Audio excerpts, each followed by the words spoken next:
નમસ્કાર મિત્રો, આપ જોઈ રહ્યા છો 4K ગુજરાતી। તો જોઈ લઈએ દેશ દુનિયાના તાજા મોટા સમાચાર, એ પણ સૌથી પહેલા। ચાલુ વર્ષ વરસાદ સારો ને વહેલો થવાની અટકળો। કેટલાક વિસ્તારોમાં ભારે ગરમી વચ્ચે વરસાદી ઝાપટા પડતા ઠંડક પસરી। ચીનની ફટાકડા ફેક્ટરીમાં આગ, 21ના મોત, 60થી વધુ ગંભીર ઇજા, બાજુના ઘરો ખાલી કરાયા। સાવધાન, ધ્રોલમાં તિજોરી રિપેર કરવા આવેલા કારીગરે લાખોના કરેણા પર હાથ સાફ કર્યા। એલસીબીએ મુદ્દામાલ સાથે આરોપી ઝડપ્યો। ડીએપી ખાતરના ભાવમાં તોતિંગ વધારો થતા ખેડૂતોમાં ભારે નારાજગી। 1400માં મળતા ડીએપીના ભાવ 2150એ પહોંચ્યા।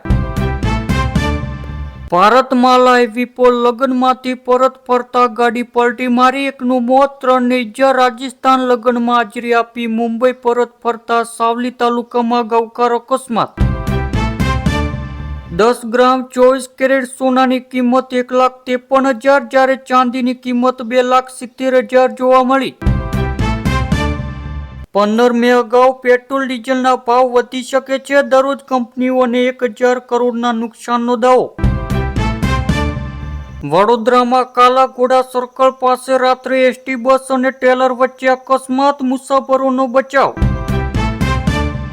પશ્ચિમ બંગાળમાં ભાજપના પ્રથમ મુખ્યમંત્રી તરીકે શુભેન્દુ અધિકારીએ લીધા શપથ, પીએમ મોદી રહ્યા હાજર। ગુજરાતમાં એક વર્ષમાં 15,500થી વધુ અકસ્માત, જેમાં 7,717 લોકોના મોત, 82% કેસમાં ઓવર સ્પીડ જવાબદાર। યુવાનોને નોકરી નહીં, સોશિયલ મીડિયાનું વ્યસન આપે છે સરકાર, રાહુલ ગાંધીના આકાર પ્રહાર। પોરબંદર જિલ્લાની 24,000 વિધવા બહેનોને છેલ્લા 2 મહિનાની સહાયથી વંચિત। પેટ્રોલની માંગમાં 6%નો વધારો, જ્યારે એલપીજીમાં 16% ઘટાડો, ડીઝલ સ્થિર। બોટાદના મુખ્ય માર્ગ પર ડામર પીગળતા વાહન ચાલકો ત્રાહિમામ, અધિકારીઓની કાર્ય પદ્ધતિ સામે લોકોમાં આક્રોશ। પીગળી રહેલા ડામરમાં રાહદારીઓના ચપ્પલ અને ગાડીના ટાયરો ચોંટી જતા હોવાની વ્યાપક રાવ।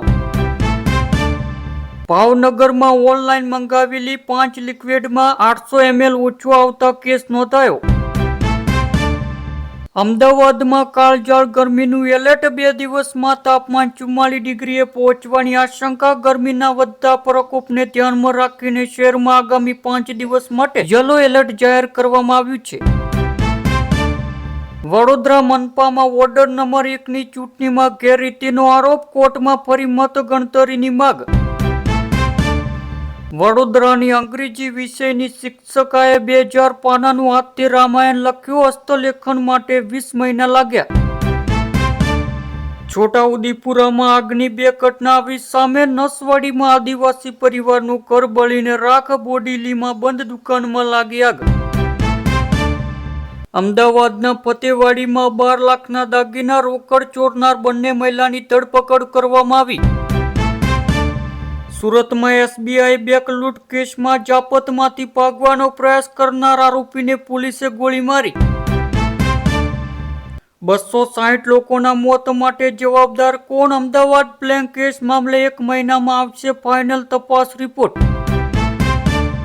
તમિલનાડુમાં નવી સરકાર રચાય એ પહેલા જ 100થી વધુ અધિકારીઓના રાજીનામાથી ટેન્શન વધ્યું।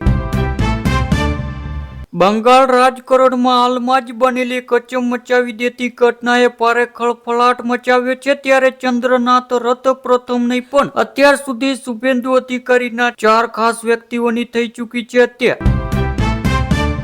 ધાર્મિક કેસમાં ન્યાયિક દખલ અંગે સુપ્રીમ કોર્ટને ગંભીર ચિંતા, કયું ધાર્મિક રિવાજો પર સવાલ ઉઠાવશો તો ધર્મ તૂટવા લાગશે।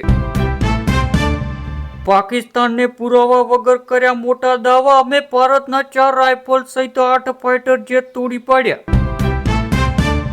ચૂંટણી હારતા તૃણમૂલના અનેક દિગ્ગજ નેતાઓ મમતા ઉપર પડક્યા, ખરી ખોટી સંભળાવી।